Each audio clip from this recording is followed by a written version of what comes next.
Este es uno de mis temas muy lindos porque yo creo que es la grande maestría que dejaron los maestros iluminados en este mundo. El amor incondicional. Hay amor condicional, hay amor incondicional. ¿Qué es el amor incondicional? En realidad existe solamente un tipo de amor, pero a través del tiempo se ha manifestado en diferentes tipos de amor.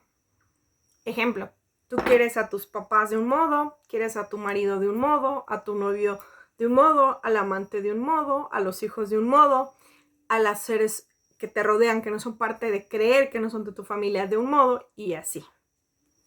Y entonces se ha habido una separación. Hay incluso frases muy fuertes en la que lloren en mi casa, que lloren en la suya. Nos hemos desconectado. Y esa desconexión como tal, no nos damos cuenta que todo en esta vida es un boomerang.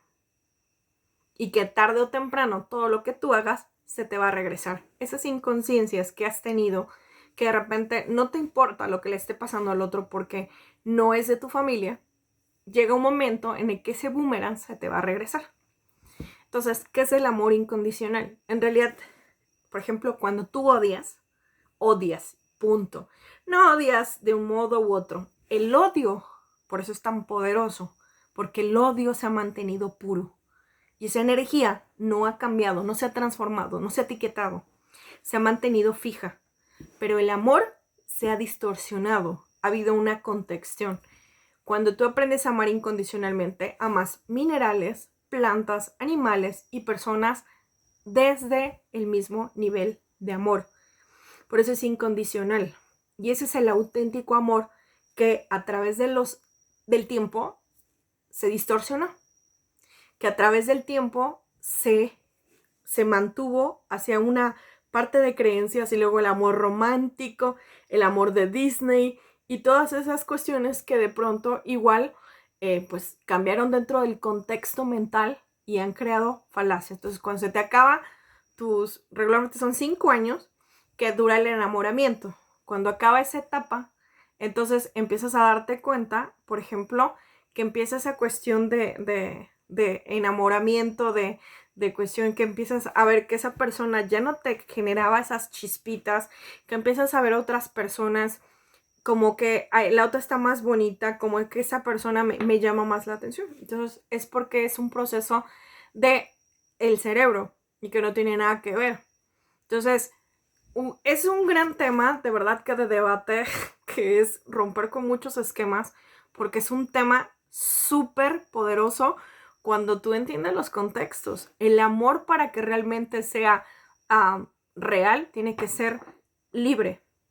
Y por eso es que a veces las personas que realmente han aprendido a amar libremente muchas veces no se casan. ¿Por qué? Porque ellos han entendido la maestría del gran amor.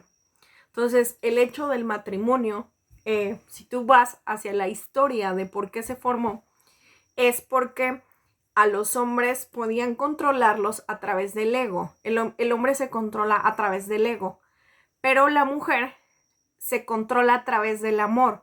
Entonces, los esclavitos estaban controlados y siguen controlados a través de su ego y entonces de pronto las esclavitas pues obviamente se vuelven esclavas de su enamoramiento, ¿no? Entonces, y eso es la cuestión del entender el matrimonio. Y es algo muy complicado de entender, es algo muy difícil para estos contextos de estas sociedades que son muy dadas a esa situación. Entonces, en algún momento la misma evolución del ser humano va a dejar de determinar esos contextos. Entonces, siempre se manejan como de hecho, por eso es que las personas se casan, porque en realidad es como un negocio más, porque es parte de la cuestión el hecho de que yo me obligo a esto es un contrato como tal de negocio. Entonces, cuando tú realmente amas a una persona, no necesitas, y eso no significa que muchas personas que se casen vivan esa clase de cláusulas, ¿no? Por eso existe el divorcio. Pero habría más bien que cuestionarlo. Realmente, ¿yo me caso por amor? ¿O yo me caso desde que bajo qué contexto? Y eso es lo diferente de este gran universo, ¿no? Y eso es remontándote a la historia que a veces el matrimonio pues hace, y en algún momento fue la cúspide para poder preservar la especie, que no se extinguiera. Todos los procesos en algún momento cumplen su propósito. Ahora nos vemos que las personas, por ejemplo, cada vez se divorcian más, se separan más, hay mucha cuestión así, no hay tanto ese contexto. Y es porque las personas, cuando tú te enamoras, vives un proceso de enamoramiento que es el proceso de sanación. La parte que tú no has visto la ves en el otro. Entonces se unen, y cuando ese proceso se lleva a su finalidad, empiezas a sentir que ya no estás enamorado. Y te llama otra persona porque quieres trabajar otro enamoramiento, ¿no? Y una vez encontré el contexto, la cuestión del término de las personas asexuales. Y me entré dentro de la cuestión, bueno, y si no, esa persona es asexual y no le atrae ninguna persona porque ya alcanzó su máxima iluminación. Y por ello, esos procesos para él ya no son útiles. Entonces, habría que cuestionarnos realmente que si esa situación es mucho de la cuestión de la mente solamente y no congeniarlos. Hay personas que se sienten muy felices estando solas. Y hay personas que necesitan de otras personas, pero eso es necesidad. El amor no es necesidad. El amor es libertad total. De hecho, no necesitas de alguna forma estar unido a una persona, porque el amor se manifiesta como un sentimiento desde la libertad. Cuando tú forzas, y esa es una de las cuestiones en todos los contextos, hijos, mamás, familias, noviazgos, que pronto se genera como una obligación, y cuando empieza a generar una obligación deja de ser tan fantástico.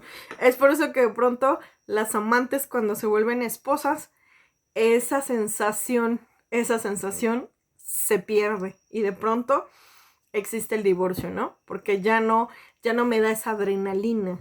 Entonces es mucho de la cuestión de los contextos, ¿no?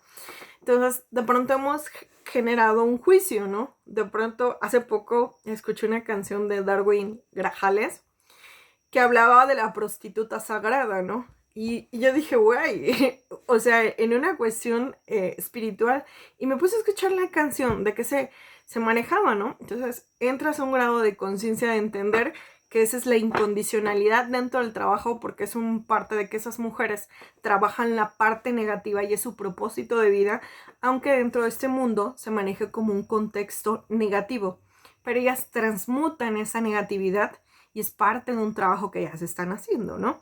Y es un propósito que de pronto pues igual les toca, ¿no? Pero a veces hablar de ciertos temas dentro de una sociedad que ha creado reglas o cuestiones, establecimientos a través de cuestiones sociales, pues encasilla muchas situaciones. Aquí lo importante es entender que el amor es todos, desde un mineral, una planta, un árbol, una persona.